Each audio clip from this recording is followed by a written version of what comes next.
और आज इस शुभ अवसर पर मैं धन्यवाद दूंगा बीजासी के और आसपास के दो इलाके के पूरे नौजवानों का, किसानों का, कि वीर तेजाजी महाराज के आदर्श स्थापित करने का जो सपना लेके पूरे राजस्थान के अंदर मारवाड़ और शेखावाटी के नौजवानों ने बीड़ा उठाया है, उस कड़ी में बिंजासी से एक ऐतिहासिक शुरुआत हुई है। और इस तेजाजी महाराज के मंदिर के निर्माण के साथ ही मिशन 23 पूरा करने के अंदर एक बहुत बड़ा ऐतिहासिक कार्य आज यहाँ पे शुरू हुआ। वैसे तो तेजाजी महाराज ने 1000 साल पहले गायों को बचाने की लड़ाई लड़ी,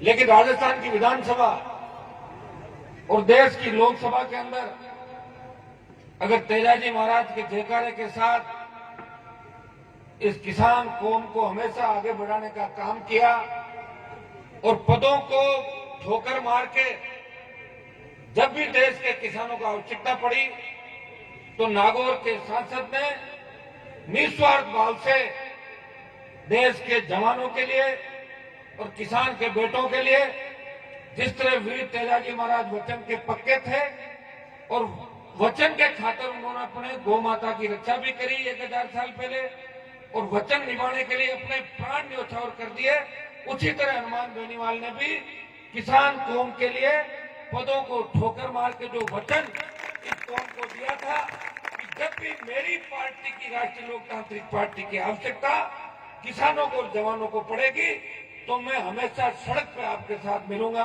और भाइयों, मैं धन्यवाद दूंगा शेखावाटी की वीर भूमि को, जिन्होंने हमेशा आजादी के आंदोलन से लेके आज देश की सीमाएं अगर सुरक्षित है तो उसमें शेखावाटी के रणबांकुरों का, नौजवानों का बहुत बड़ा योगदान है। कारगिल की लड़ाई के अंदर जब 62, 65, 71 की लड़ाइयां तो हमें इसे याद नहीं, उस समय हम पैदा भी नहीं हुए थे, मैं तो। लेकिन भाइयों, कारगिल की लड़ाई के अंदर जब मैं राजस्थान विद्यालय का अध्यक्ष था तो उसके अगले साल कारगिल की लड़ाई शुरू हुई, सबसे पहले शहादत देने वाले जो किसान के बेटे थे वो शेखावाटी और नागौर की धरती के बेटे थे, जिन्होंने दुश्मनों के छक्के छुड़ा दिए। अमेरिका के अखबार के अंदर छपा था कि 20,000 फीट ऊंची पहाड़ियों पे 50 किलो गोला बारूद और हथियार लेके अगर कोई फौज लड़ सकती है तो हिंदुस्तान की जाट रेजिमेंट की फौज दुश्मन का मुकाबला कर सकती है। मेरी रगों में वही खून दौड़ रहा है जो इन यहाँ बैठे किसान के बेटों की रगों के अंदर दौड़ रहा है। भाइयों, मुझे बड़ा, जब लोकसभा के अंदर मैं देखता हूँ कि 400 से ज्यादा किसान पुत्र सांसद है और राज्यसभा के अंदर भी आधे से ज्यादा सांसद हमारे किसान के बेटे हैं, लेकिन जब कौम को आवश्यकता पड़ती है, किसान तकलीफ के अंदर है, तो मेरे भारतीय जनता पार्टी के सांसदों को मैं अलग से ये भी कहता हूँ कि तुम कम से कम मेरी तरह नहीं बोल पाओ तो हाथ जोड़ के ये तो कह दो कि मोदी जी हमें वापस गाँव में जाने लायक तो छोड़ दो, ये बिल वापस दो, ये तो कह दो। हमारी तो टिकट कट जाएगी, मैंने कहा टिकट तो तुम्हारी कटे कि नहीं कटे, लेकिन टिकट मिल भी जाएगी तो दोबारा तुम 24 के अंदर पहुंचने में बहुत जोर आएगा। किसान देख रहा है पूरे देश का कि इस आंदोलन में कौन कितना बलिदान दे रहा है। भाइयों, कांग्रेस के लोग विपक्षी भूमिका निभा रहे हैं, उनका तो हो हल्ला करने का काम है देश के अंदर, क्योंकि कांग्रेस तो विपक्ष है और विपक्ष का काम क्या रहता है? हो हल्ला करना और हल्ला गुल्ला करना। लेकिन देश में सत्ता को अगर किसी ने छोड़ा तो या तो अकाली दल ने किसान आंदोलन में ठोकर मारी इस सत्ता को, या आपके भाई की, आपकी खुद की। मुझे अच्छी तरह याद है कि सीकर के अंदर जब किसान रैली करी थी तो इस इलाके से कांग्रेस, भाजपा, कम्युनिस्ट पार्टी, 3 पार्टियों का दबदबा सीकर जिले के अंदर था, लेकिन आपने अपने भाई पे भरोसा किया। और जब रात को गांव के अंदर जाते थे तो माताएं बहनें कहती थी कि हनुमान भाया थारो साथ जैसे धोखा मत दीजिए। तो मैंने ये कहा था मैं पार्टी भी बनाऊंगा, किसानों का संपूर्ण कर्जा माफ कराऊंगा, फ्री बिजली की घोषणा भी कराऊंगा, टोल मुक्त राजस्थान भी होगा, बेरोजगारी भत्ता भी मिलेगा और किसान के बेटों को नौकरियां भी मिलेगी। और हनुमान बेनीवाल ने पार्टी का निर्माण किया आपके लिए, 57 उम्मीदवार लड़ाए और मेरे समाज के, मेरे भाइयों के मैं कहने से कभी नहीं डरता कि अगर मैं चाहता मेरी पार्टी आगे बढ़े तो मेरे समाज के विधायक राजस्थान में कम हो जाते। मैंने मेरे समाज के विधायकों की और किसान के और बेटों की चिंता करी, इससे संख्या बढ़ गई और जो बदमाशी करते थे उनकी संख्या राजस्थान में एकदम से घटा दी। उसमें हनुमान बेनीवाल की बहुत बड़ी भूमिका राजस्थान की। भाइयों, सत्ता को अकाली दल के बाद जब देश का जवान किसान सोशल मीडिया पे मेरे छोटे भाई कमेंट कर रहे थे, हनुमान जी आप एनडीए छोड़ दो, और मैंने किसी को घर में पूछ के एनडीए नहीं छोड़ी, आपके भरोसे पे एनडीए को ठोकर मारी, खाली को छोड़ के सड़क पे आपके साथ बैठा।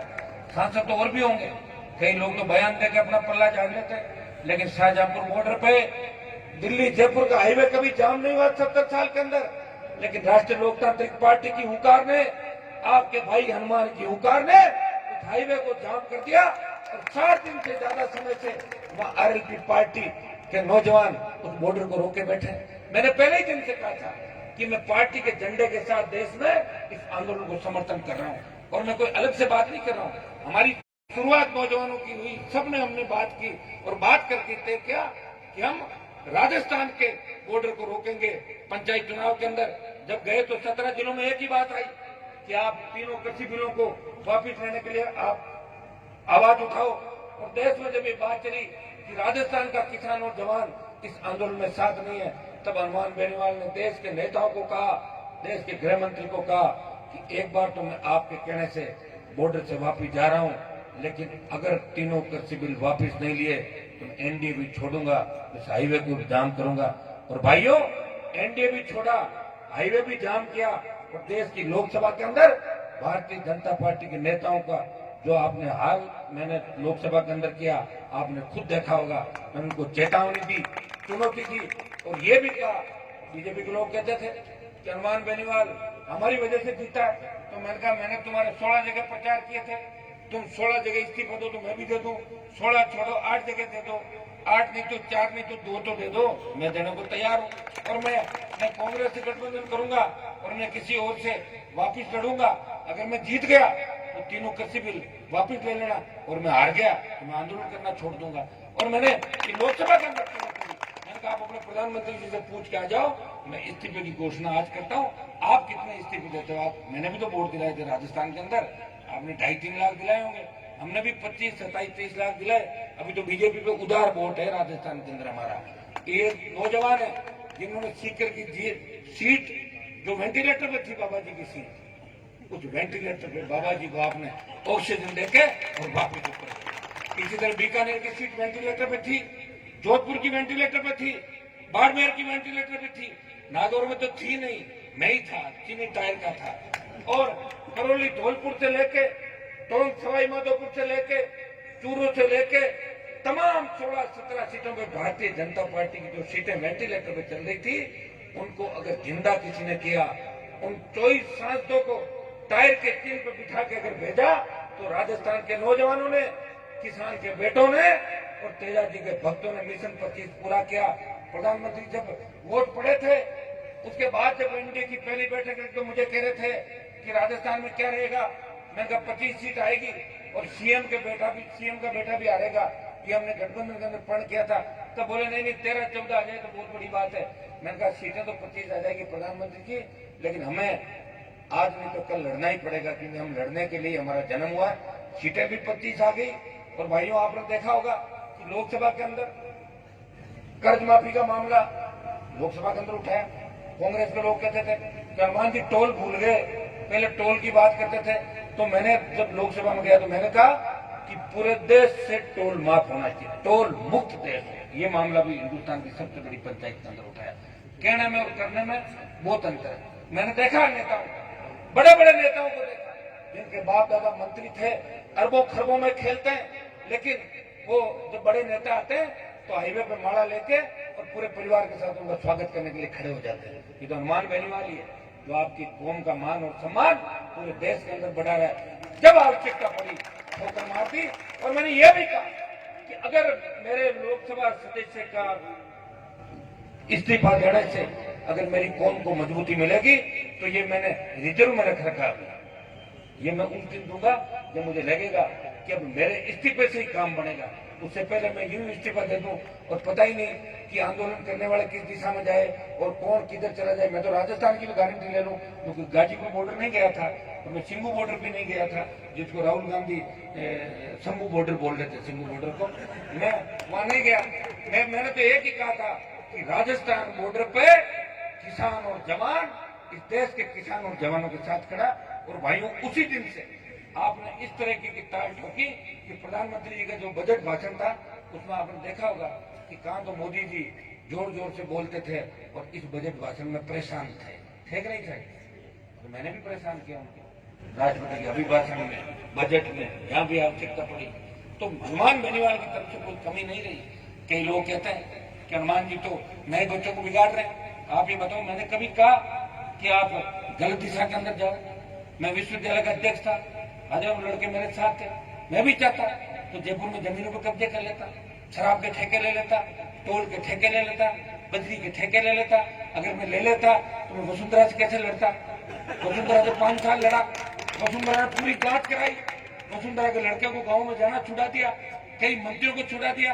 और जब मेरी जांच कराई तो मेरी बैंक के खाते में 15 रुपए मिले थे। कितने? इसलिए हनुमान बेनीवाल लड़ाई लड़ रहा है।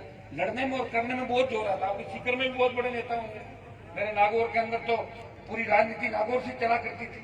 उन लोगों को घर बिठा के, तमाम उन फर्जी नेताओं को राजस्थान के अंदर जो इस कौम को, किसान को ठगने का काम कर रहे थे, उन सबको घर बिठा के और जवानों को आगे लाने का प्रयास किया।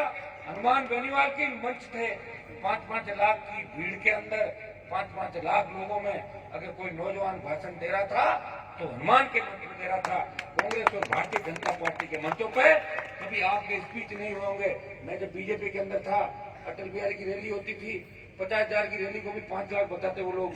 हम दूर से देखते थे कि हमारा भी क्या पता नंबर आ जाए वहां पे भाषण देने का। नहीं आया नंबर। ये संघर्ष का ही परिणाम है कि आप लोगों ने हिम्मत होता रखा, मेरा भरोसा किया।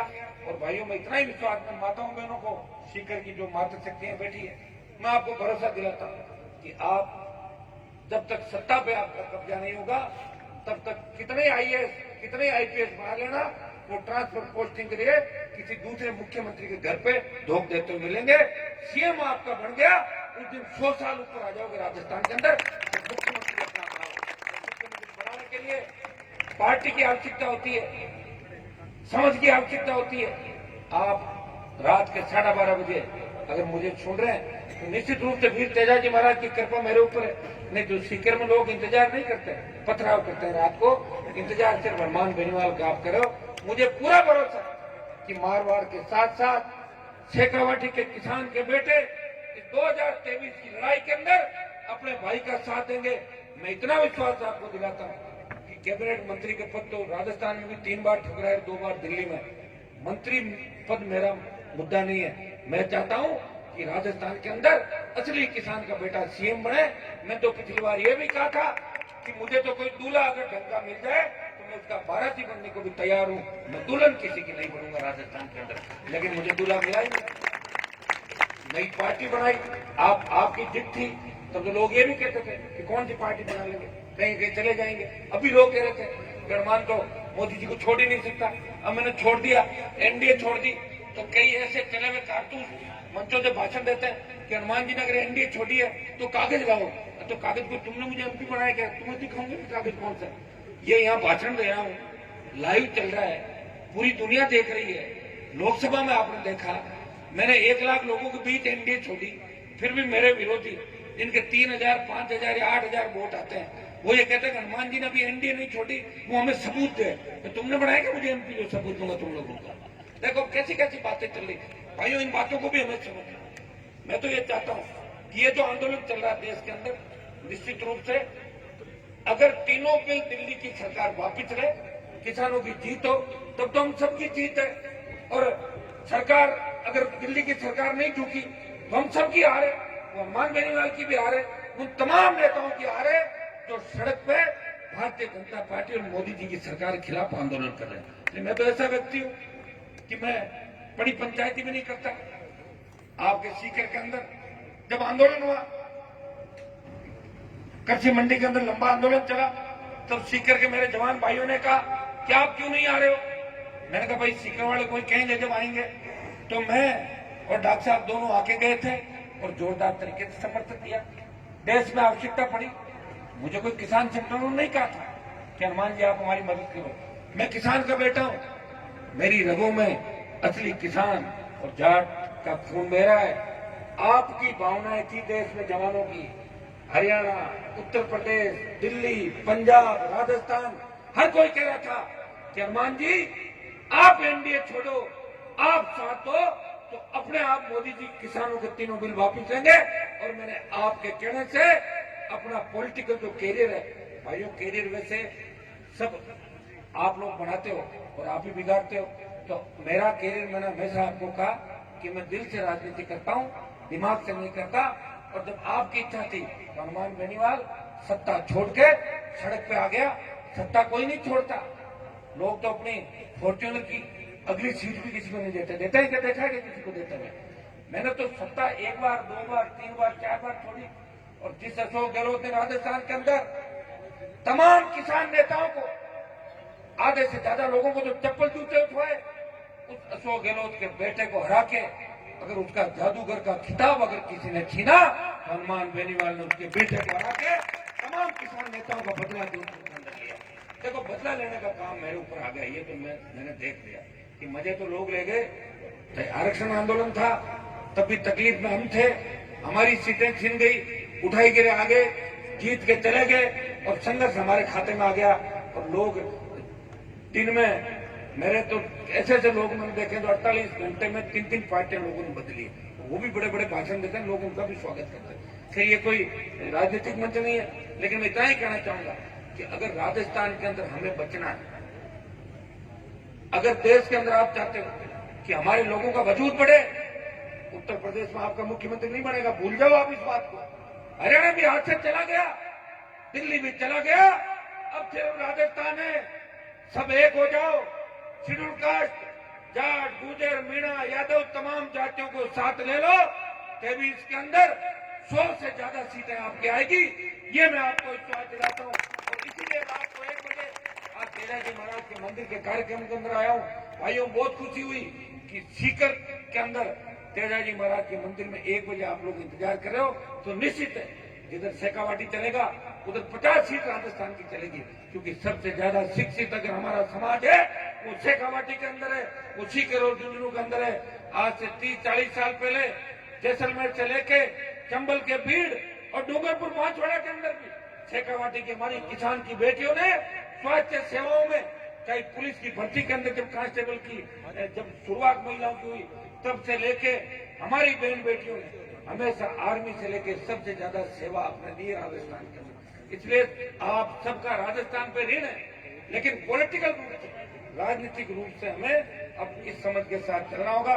मैं तो आपको विश्वास दिलाता हूँ, पिछली बार भी मैं कहता था कि बाड़मेर से चिंगारी उठी है तो ज्वालामुखी रात जयपुर के अंदर बनेगी।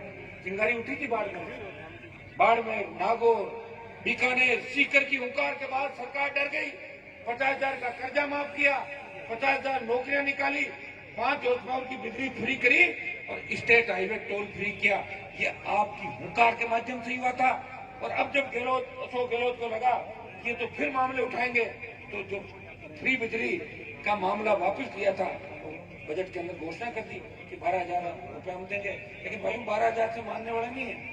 मुफ्त बिजली का आंदोलन, तीनों देश के जो कृषि बिल है, काले कानून दिल्ली की सरकार वापस ले, फ्री बिजली, टोल मुक्त राजस्थान, बेरोजगारी भत्ता, संविदा कर्मियों को हमारे नियमित करे और जितनी भी नौकरियां 4 लाख खाली पदों भरे, इसको लेके खेत के सिंचाई का पानी मिले, इसको लेके बड़ा आंदोलन हम जल्दी शुरू करेंगे। अभी 4 उपचुनाव राजस्थान के अंदर, अब हमारे साथ तो आप देखो 2-3 मोर्चों पर लड़ रहे हैं, या कांग्रेस से लड़ रहे हैं, दिल्ली में बीजेपी से लड़ रहे हैं, ठंड से बॉर्डर पे ठंड से लड़ रहे थे, आर्थिक तंगी से जूझ रहे, नगर पालिकाओं में चुनाव भी लड़ने पड़ रहे हैं, पंचायत चुनाव भी लड़ने पड़ रहे हैं। अगर नहीं लड़ेंगे तो विरोधी कह देंगे क्या वह आरएलपी का क्या सिमट गई क्या राष्ट्रीय लोकतांत्रिक पार्टी, वो भी लड़ने पड़ रहे हैं। अब उपचुनाव आ गए, उपचुनाव लड़ने पड़ेंगे कि नहीं पड़ेंगे? उपचुनाव लड़ने पड़ेंगे। और मैं आपको विश्वास दिलाता हूँ, मैं जिस तरह आप लोग मेरी चिंता करते हो, मेरी माताएं मैंने बैठी है, मेरे बच्चे जब तक मैं घर नहीं जाता कई बार 10-10, 15-15 दिन तक छोटे वो इंतजार करते हैं पापा घर कब आओगे। लेकिन मैं चाहता हूं कि मेरे भाइयों की सत्ता में एक बार आपका कब्जा हो जाए। भाइयों, एक बार सत्ता अगर आपकी आ गई फिर आराम से फुटबॉल खेलना आपका मन हो जाए कि जैसलमेर के किले में गोल करना है वहां कर देना, और मन हो जाए कि वसुंधरा के महल में करेंगे तो उधर गोल कर देना, कोई रोकने वाला आप। वैसे तो वसुंधरा तो आपकी है, छोड़ के चली गई थी, पहले तो आपकी थी, फिर तो आपके साथ ही खाए थे, लेकिन बेचारे जाट में छोड़ के चली गई। उसकी तो चिंता मैंने बहुत जाहिर की और उससे मिलके हमने कहा कि आप आओ फरियाद के। वो इतना डरा हुआ था वसुंधरा से, उसने बोला मैं तो नाम ही नहीं लूंगा वापिस जाने का। मुझे तो उस समय बाहर से गुंडे बुल्लो के रात को भगाया था महल से। तो क्या छोड़ो उसका, ये काट की हांडी राजस्थान में 1 बार 2 बार 4 बार 6 बार चल गई, 22 साल हो गए। गहलोत वसुंधरा गठबंधन आपने देखा, परसों बजट जब पेश हो रहा था तो अशोक गहलोत ने वसुंधरा जी का कितना बार नाम लिया, बताओ क्या आपने वसुंधरा जी का ध्यान नहीं रखा। मतलब बीजेपी वालों को ये कह रहे हैं कि आपने ध्यान नहीं रखा। अरे पता ही नहीं चल रहा पक्ष विपक्ष कौन सा राजस्थान। तो यहाँ भी आप देख लो, एक बार इसको जिता दो हरा दो, जिता दो हरा दो, ऐसे तो जिंदगी पूरी हो जाएगी।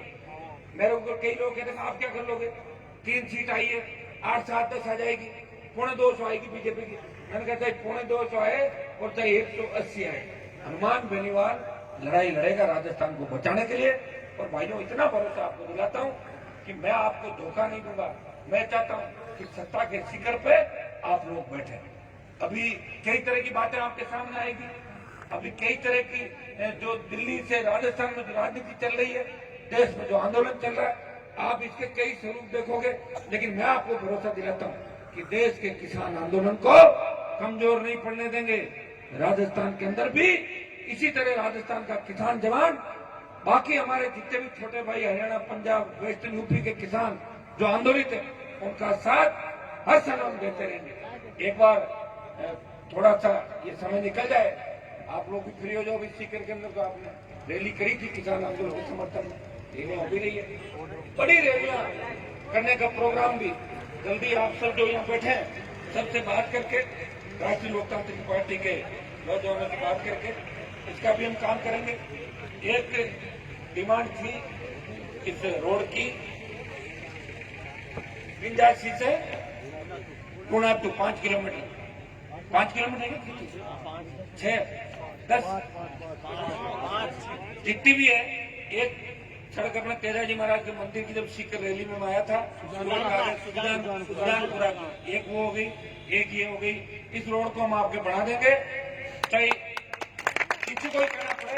ये सड़क आपके में आ रहा हूँ निश्चित रूप से बनेगी, इसीलिए इस सड़क पे मुझे बुलाया है।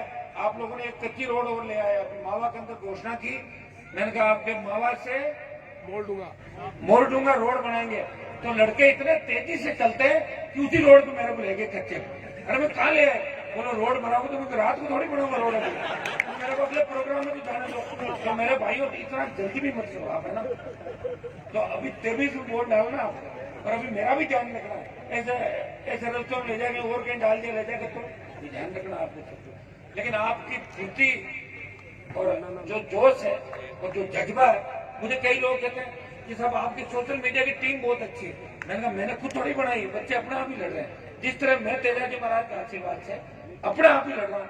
कई लोग मुझे कहते हैं कि जो आप फैसले लेते हो किसको पूछते हो। मैंने कहा मैं तो किसी को नहीं पूछता हूँ, लोगों का मूड देख लेता हूँ, इनका मूड क्या है, उस हिसाब का फैसला लेता हूँ। जिस दिन मैंने एनडीए छोड़ा था, ये मंच पे बैठे ज्यादातर लोग मेरे साथ थे, इनको पूछो कि नहीं पता था कि मैं छोड़ूंगा। मैंने नहीं था ना, कितना बड़ा निर्णय भी कोई आदमी ले सकता। भाई मैं नहीं छोड़ता तो ज्यादा से ज्यादा आप क्या करते हैं, 10 दिन मेरे को गालियां देते थे सोशल मीडिया, बोल क्या करते मेरा। अगर मैं एनडीए नहीं छोड़ता, 10 दिन सोशल मीडिया पे मुझे गालियां देते तो दूसरे नेता मुझे वही तो करते हैं, और मैं मंत्री बन जाता दिल्ली के अंदर। मैं मंत्री बन के आता, खूब लोगों ने नारे लगवाता, उसके बाद लोग भूल जाते। यही हुआ नहीं हुआ देश के अंदर। याद रखा है क्या किसी ने? भारतीय जनता पार्टी ने भारी भ्रष्टाचार किया, गहलोत ने कहा जांच कराऊंगा, हुई क्या जांच किसी की? गहलोत ने किया, वसुंधरा आ गई, उससे पहले दूसरे आ गए, तीसरे आ गए, चौथे आ गए। 70 साल इस राजस्थान को रसातल के अंदर डुबो दिया, कोई राजस्थान की सुनने वाला नहीं है। मैं आपको विश्वास दिलाता हूं, अगर हम सत्ता के अंदर आए, अब की बार वैसे रिमोट कंट्रोल हमारे हाथ में रह सकता था, 99 में कांग्रेस थी और भारतीय जनता पार्टी 72-73 पे थी, लेकिन मैंने चिंता की, मेरे भाइयों की चिंता करी, मैंने चिंता बदमाशों की करी कि बदमाश विधानसभा में नहीं आने चाहिए, मेरे भाई ज्यादा आने चाहिए, इसलिए 3 पे रह गया। हमारी फाइनेंशियल स्थिति भी 0 थी, कई सीटें तो हमारी 50,000 से ज्यादा वोट लेकर 8-7 सीट पैसों की वजह से आ गई। आप जानते हो कि राजनीति के अंदर फाइनेंस भी बहुत बड़ी ताकत है, लेकिन हनुमान बेनीवाल दूसरी पार्टियों की तरह 10-10 रुपए और 50-50 रुपए चंदा नहीं मांगता राजस्थान में। मैं किस हिम्मत और हौसले से लड़ रहा हूँ, इसके बारे में कभी विचार करना कि व्यक्ति किन परिस्थितियों से गुजरा है।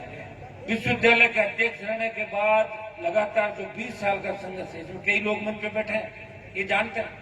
विजयपाल जब मैं अध्यक्ष था तब इसने मुझे बुलाया था, उसके बाद कल्याण कॉलेज के अंदर से एक आध बार आने का कार्यक्रम रहा, मेरा मुझे नहीं पता, लेकिन शेखावाटी के नौजवानों ने, जब मैं विश्वविद्यालय के अंदर राजनीति करता था तब नागौर के बच्चों की तो संख्या बहुत कम थी, पूरे 72 वोट थे नागौर जिले के, और सबसे ज्यादा वोट थे सीकर झुंझुनू के। और आप सबने अपने भाई को एक बार चुनाव हार गया था, दोबारा यूनिवर्सिटी का अध्यक्ष बनाया, लॉ कॉलेज का अध्यक्ष बनाया, और वो ऋण आपका मेरे ऊपर है, और मैं आपको विश्वास दिलाता हूँ वो ऋण उतारूंगा। शेखावाटी का झंडा भी हमेशा राजस्थान के अंदर ऊंचा रहेगा, ये मैं विश्वास आपको दिलाता हूँ। कई लोग हैं साहब वहां तो आपकी टिकट ही नहीं लोगों ने, मैंने कहा कोई दिक्कत नहीं, टिकट नहीं ली तो क्या हुआ, हमारे छोटे भाई तो है जो किसी गांव में जाते हैं, जयकारे करते हैं, आरएलपी का झंडा लेके घूमते हैं, हनुमान बेनीवाल को आगे बढ़ता हुआ देखना चाहते हैं। और मुझे पूरी उम्मीद है, भगत सिंह जब जेल के अंदर थे तो उनको कहा कि आपको क्या फायदा मिला, आपने असेंबली बम फेंका, आपको फांसी हो जाएगी, तो भगत सिंह ने कहा कि मुझे फांसी हो जाएगी, मुझे इस बात का गम नहीं है, मरना एक दिन सबको है, लेकिन मेरी भारत माता गुलामी की बेड़ियों से मुक्त हो जाएगी। हनुमान बेनीवाल राजस्थान के अंदर भगत सिंह की भूमिका के अंदर लड़ रहा है। भाइयों, एक आह्वान और करूंगा कि आपस में झगड़े मत करो। अखबार पलटते ही जो आपसी झगड़ा होता है, फायरिंग की घटना, मर्डर की घटना, जान से मारने का प्रयास, ये सबसे ज्यादा हमारे लोग कर रहे हैं। हमें इस बात को समझना होगा, इससे कोई आगे नहीं बढ़ा है। आपस के अंदर गुटों में मत बटे रहो, अपना अपना काम करो, और लड़ाई भी करनी हो तो बातों की करो, और हाथों की और पिस्तौल गोली और चाकू की लड़ाई मत करो जैसे दूसरे लोग लड़ते हैं। ये भी एक चिंता की बात है। लोग कहते हैं आप तो आपस में लड़के खत्म हो जाएंगे, यही कहते हैं। ये हमें दिल्ली में सुनने को मिलता है, ये जयपुर के अंदर सुनने को मिलता है। नशे की प्रवृत्ति से दूर रहो। अभी 23 तक नशा यही रखो कि राज बढ़ाना है। ये हमारे भाई आज 20 साल से हम अगर आपके लिए तपस्या, त्याग, समर्पण करके घूम रहे हैं, और 23 में अगर रिजल्ट नहीं आया और 3 की सीट बढ़ के 5 हो गई, तो मेरी तो 5 साल उम्र गई कि नहीं गई, तो उम्र को वापिस आ जाएगी कहीं से। तो 49 से गया 54 और 59-70 तक तो आपको पता है आज की टिकट कट जाता है उससे पहले। तो भाइयों, लड़ने के लिए भी जोश चाहिए। ये तो आपका आशीर्वाद है, तेजा जी महाराज का आशीर्वाद है, आपकी कृपा की किस तरह भूखा प्यासा एक व्यक्ति। अभी आप मेरी चिंता कर रहे थे भाई साहब स्वास्थ्य डाउन हो रहा है, मैंने कहा मेरा तो डाउन नहीं हो रहा है, गहलोत और वसुंधरा का डाउन हो रहा है, दोनों का। और दिल्ली में मोदी जी का डाउन कर दिया मैंने, कहा हनुमान चला गया छोड़ के। लेकिन ये जरूरी है कि आदमी को अपने स्वास्थ्य का भी ध्यान रखना। लेकिन अब हम अगर स्वास्थ्य का ध्यान रखने लग जाएंगे, 2 घंटे जिम और इसमें करने लग जाएंगे, फिर संघर्ष कौन करेगा। आपको बताए 10 प्रोग्राम रोज के 20 प्रोग्राम अटेंड नहीं होते, छूट जाते हैं, लंबा सफर करना पड़ता है। ओसिया उस साइड में गया 20 किलोमीटर ओसिया से, यहाँ आया हो, रात को जाके सोऊंगा, सुबह पता नहीं कहाँ आपको दिखेगा। मैं चाहता हूँ कि जो मेरा भाई मुझे बुलाए मैं उसके जाऊं, उसका मान सम्मान बढ़े और मुझे भी आत्मसंतुष्टि मिले। मेरे भाई के कार्यक्रम के अंदर में गया हूँ। पूरा राजस्थान है, पूरा देश है, लोग उम्मीद करते हैं, लेकिन मैं जितना हरियाणा, यूपी, दिल्ली मेरे भाइयों को ध्यान रखता हूँ, उतना दूसरे लोग मेरा नहीं रखते। वहां के लोग मैंने कभी वहां जाके, अभी जब बीजेपी का गठबंधन था राजस्थान के अंदर, तब मैं चाहता तो यूपी के अंदर भी हेलीकॉप्टर लेकर किसी खिलाफ प्रचार करने चला जाता। मेरे मना कौन कर रहा था, हरियाणा में भी चला जाता। लेकिन मैंने कहा जैसे भी यूपी हरियाणा के अंदर है, हमारे लोगों के लिए लड़ने वाले यही है। सही हो सकता है कि वो 100% सही नहीं हो, लेकिन कम से कम हमारे लोगों के लिए लड़ रहे हैं, इसलिए मैं उनका नुकसान नहीं करूंगा। इतनी बड़ी सोच हनुमान बेनीवाल हमेशा रखता है, लेकिन लोग मेरी चिंता कम रखते हैं, नेता, लेकिन आप मेरी चिंता रखते हो, इसलिए मैं नेताओं की परवाह नहीं करता। और मैं आपको विश्वास दिलाता हूँ कि अब की बार जो हम रेला करेंगे, बड़ा रेला जो दिल्ली की सरकार के खिलाफ भी होगा, स्टेट गवर्नमेंट की मुफ्त बिजली, टोल मुक्त राजस्थान, जो हमारे मुद्दे आरएलपी के, इनको लेके करेंगे। जोधपुर से रैली की शुरुआत करेंगे और संख्या 5 लाख से ज्यादा होगी। वो पहला रैला देश का बड़ा रैला होगा, वो भी करेंगे, आप चिंता मत करो। तो किसान आंदोलन को कमजोर नहीं पड़ने देंगे देश के अंदर, और इसमें तो अपनी बात रख के ही मानेंगे, चाहे हमें कुछ भी करना पड़े। मैं धन्यवाद दूंगा शेखावाटी के मेरे छोटे भाइयों को कि हमेशा हर परिस्थिति के अंदर आप मेरे साथ रहे। सीकर की रैली के बाद ही देश में मैसेज गया कि नई पार्टी बनेगी, तीसरी ताकत खड़ी होगी। बाड़मेर से लेकर धौलपुर और डूंगरपुर से लेकर गंगानगर तक शेखावाटी के अंदर वीर तेजाजी महाराज का जयकारा जिस तरह लग रहा है, जिस तरह तेजाजी के जयकारे के साथ आप एक मंच में एकजुट हो जाते हो, कांग्रेस, भाजपा, आरएलपी, तमाम पार्टियां एक मंच पर एक जगह आ जाती है, उससे लग रहा है कि 23 में आपका मिशन पूरा होने से कोई नहीं रोक सकता। 36 कौम मिलकर नया राजस्थान बनाएगी, नई सरकार बनाएगी।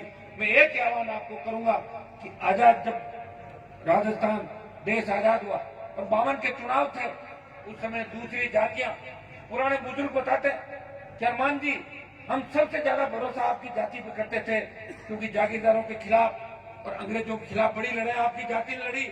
और शेड्यूल कास्ट के भाइयों से लेके दूसरे ओबीसी के भाइयों को अगर पहला वोट का अधिकार दिलाया और अंगुली पकड़ के बूथ तक अगर ले गए, तो आपके समाज के लोग ले गए। इसलिए आपके समाज ने वो लड़ाइयां लड़ी है, तो मगर वो तो लड़ी है। अब आप लोग हमारा साथ क्यों नहीं देते? बोले आपने लड़ना छोड़ दिया और आपके नेताओं ने भी लड़ना छोड़ दिया। इसीलिए हमने हमारे अलग अलग समाज के अलग अलग नेता और अलग अलग सम्मेलन चालू कर दिए। भाई, मैं विश्वास दिलाता हूँ कि वापिस लड़ना शुरू करो। तमाम शोषित पीड़ित तबका आपके साथ खड़ा हो जाएगा, अच्छे लोग आपके साथ खड़े हो जाएंगे। हमारे 3 विधायक है, 2 शेड्यूल कास्ट के, और बसपा जो अपने आप को शेड्यूल कास्ट की पार्टी कहती है, उनका एक भी शेड्यूल कास्ट का एमएलए नहीं राजस्थान का। इसका मतलब लोग राष्ट्रीय लोकतांत्रिक पार्टी को पसंद करते हैं। एक नगर पालिका का चेयरमैन बना, शहरी क्षेत्र में भी पार्टी ने एंट्री मारी। जिस तरह आपके सीकर में गाना चलता है ना, जाट मारा एंट्री, तो एंट्री मारी नगर पालिका के अंदर। और पंचायत चुनाव में 3 प्रधान, 2 हमारे, एक समर्थित 3 प्रधान बने।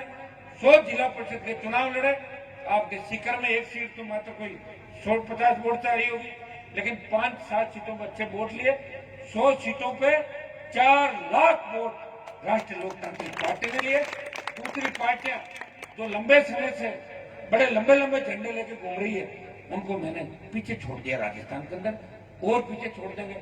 अब मैंने आपको बता दिया ना कि मारवाड़ की जो 45-44 सीट है, उसमें तो राष्ट्रीय लोकतांत्रिक पार्टी 23 में 25 का आंकड़ा पूरा करेगी। अब शेखावाटी, बीकानेर, हनुमानगढ़, चूरू के अंदर आते आते आप इसको बढ़ा दोगे, 25 का आंकड़ा 100 पे चला जाएगा। और इधर अगर हवा निकल गई तो 25 तो लेके आएंगे आप, बिल्कुल चिंता छोड़ दो। और इसी तरह आप मुझे बार बार जोश बनाते रहो, हनुमान जी आगे बढ़ो। मैं भी इसी तरह जी, आप चिंता मत करो। और मुझे पूरा पता है इस बार बड़ा बदलाव शेखावाटी करेगा। सीकर के अंदर हमने 3 जो चुनाव लड़ाए, नीम का थाना और सीकर के अंदर बहुत अच्छे वोट राष्ट्रीय लोकतांत्रिक पार्टी को जवानों ने, किसानों ने बहुत अच्छे वोट दिए। और आगे भी शेखावाटी से राजस्थान बदलेगा।